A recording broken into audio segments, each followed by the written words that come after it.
Now, we've been asked, why is Times Now following this story so closely? Well, the simple answer is this. Times Now is following the story because even if 50% of it is absolutely accurate and true, what we are being told, then thousands of passenger lives have actually been put at risk in this entire business. With me tonight on the News Hour, I have D.S. Datta, former Director Operations Air India, live from Mumbai.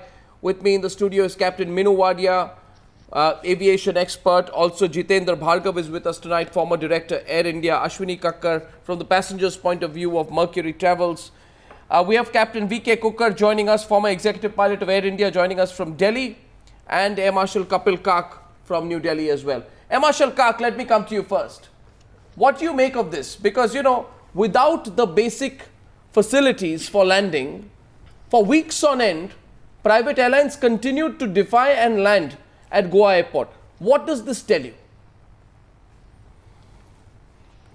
No, I think firstly you made the point about Times Now interest in aviation. I've been a witness to this amazing kind of stories you put up on aviation, and it also shows the dexterity with which you move from this key area of Pakistan to aviation. I'm personally delighted. But on the point that you made, firstly, safety is utmost, that's without doubt, because passengers are flying. What is the nature of the directive? That needs to be examined. I don't think it's so strict in that sense that a NOTAM says don't fly from so-and-so time to so-and-so time because PAPI is not available. I mean, this is where the naval representative here rightly said, this is a discretion that you give to the airlines and their pilots. I mean, that element of discretion is available. It's my knowledge that the runway length available in Goa today, as we are talking, is more than enough for a jet aircraft to land. If it's visual conditions, why are you banning them? Why are you making pilots the scapegoats and leaving out the rest? These are very, very crucial issues. Safety is utmost. Directives have to be evaluated. Coordination between multiple stakeholders in this have to be absolutely first rate. I think that's where the weakness is laid in this particular case. And I think the most crucial point, Arnab, is it's not the DGCA and the airlines and the pilots. The Navy operates Double M Airport. And I think Navy should be consulted. It's my understanding that Navy would have been in touch with the operators. They would have, at the local level, done the coordination as to how they will fly and how they will not fly. The air traffic control is managed by the Navy. After all, it's not a question of some the NOTAM saying that aircraft will not operate from 1500 to 1700. So if a pilot starts taking off at 1503, please haul him over the coals. Absolutely clerical. Because there is an ATC which coordinates the work, it coordinates flying, and that ATC is operated by the Navy Air. They should know their business. Air Marshal Kak, this stage, this is enough from my side. Air Marshal Kak, let me point out here. The Navy which runs the Goa airport called a meeting on the 25th of March and told the Airports Authority of India as well as the airlines that the runway will be shortened for repair work and the landing aid, which is this precision approach path indicator, will not be available for 2.5 hours in the afternoon from April 4th to April 30th. The Navy did their job, sir. It's not right to push this to the Navy. The Navy did their job and told the airlines. Despite that, the airlines continued to land. Now, I would call that taking a chance, Jitendra Bhargav. What do you think? Is it taking a chance? It is. Because since we say in aviation that safety is paramount, no kind of risk can be taken, and the airlines management which have been scheduling flights during these prohibited hours need to have been questioned first rather than taking the pilots to task. I'm so glad that ICPA for the first time has taken up the issue of safety in the real sense and questioned the management and said our members will not fly to Goa on these flights. Captain Minu Wadia, doesn't this reflect the overall state the aviation sector is in? Pilots, they've been a little flexible in getting the licenses the wrong way, but they can fly. You have thousands of so-called fake pilots. That's the way the system is. Your runways are not allowed to land without certain things, but pilots say, we can fly, we can land. What's the problem? Airlines taking a chance with passenger lives. Why is there no discretion? Eventually, it's about safety. Yeah, sure, absolutely right. And I have been fighting for aviation safety and standards for many, many years in this country. I do not wish to compromise safety under any circumstances.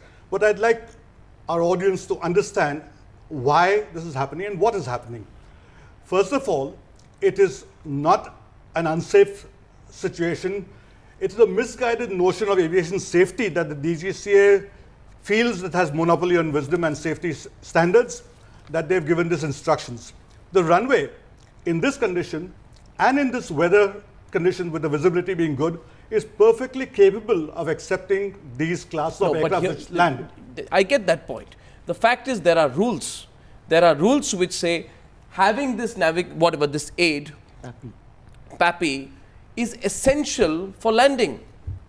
It is on a list of minimum facilities for safety of aircraft operations. Every pilot can't start his own rule saying, I feel confident to land without PAPI, okay. I'm carrying 200 passengers with me, I'm a confident pilot, okay, let's land.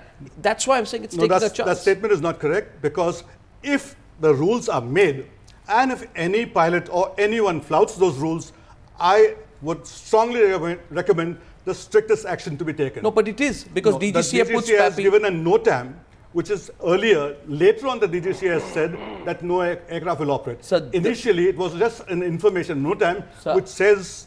So I'm not a pilot here, but from what I understand is, without this facility of PAPI, a pilot executes the landing by visually interpreting whether the aircraft is tracking a safe enough descent angle. Yes. Right? No matter how competent a pilot is, he may be the most brilliant pilot in the world, there is always an element of risk in aircraft operations with such a human executed procedure. You're right.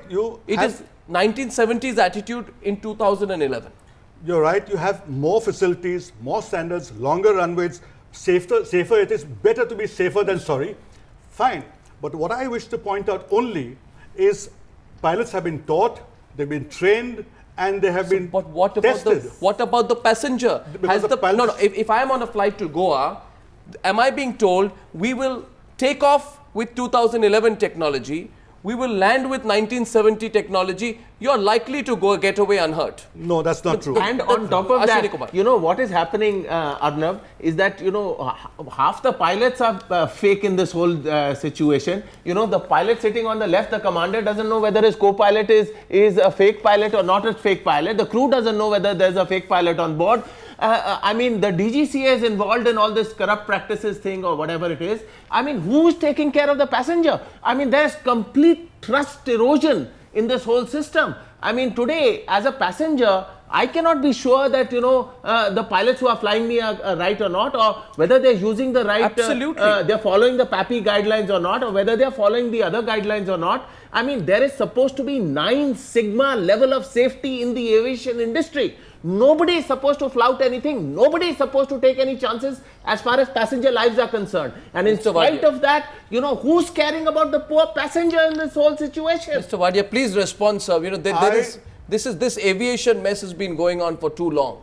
And we have been actually giving standards and trying to improve the safety and standards. And I would agree 100%. The whole system in the DGCA, the whole standard needs to be elevated substantially. You need to raise the standard, raise the bar as far as qualification is concerned and competence is concerned. But what we are doing is digressing from the topic. If you are asking whether it was legal to operate and safe to operate at this Goa runway just now, yes, the answer is yes. It is advisable not to do so. Then why have 600 pilots, DS Datta? Why have 600 pilots of the Indian Commercial Pilots Association refused to fly to Goa? If it is all so safe, why have they realized now that there is a media outcry that we will not land in Goa? Now let me say something very clearly. As far as the PAPI is concerned, there is another version of it which is available, the VASI. Now these are only aids, visual aids for landing. They are not a must. Let me repeat, they are not a must. A pilot, when he first converts on his type of aircraft, the first thing he learns are the circuits and landings on visual circuit landing without any aid whatsoever. Now, I don't see any reason why he cannot, unless he is proficient in circuits and landings, he is not allowed to proceed further. And any pilot who says he is a pilot and he says, I cannot land the aeroplane without VASI or without PAPI, his ability is under doubt. But it's not a question of a pilot's ability, it's a question of procedure. It's not a question, Mr. Datta, of pilot's ability, it's a question of rules, procedure. Let me. let me. There are a lot of airfields in India which don't have Papi. There are a Okay. lot of airfields in India that don't have Vasi. Now tell me one thing, one question, please answer that first.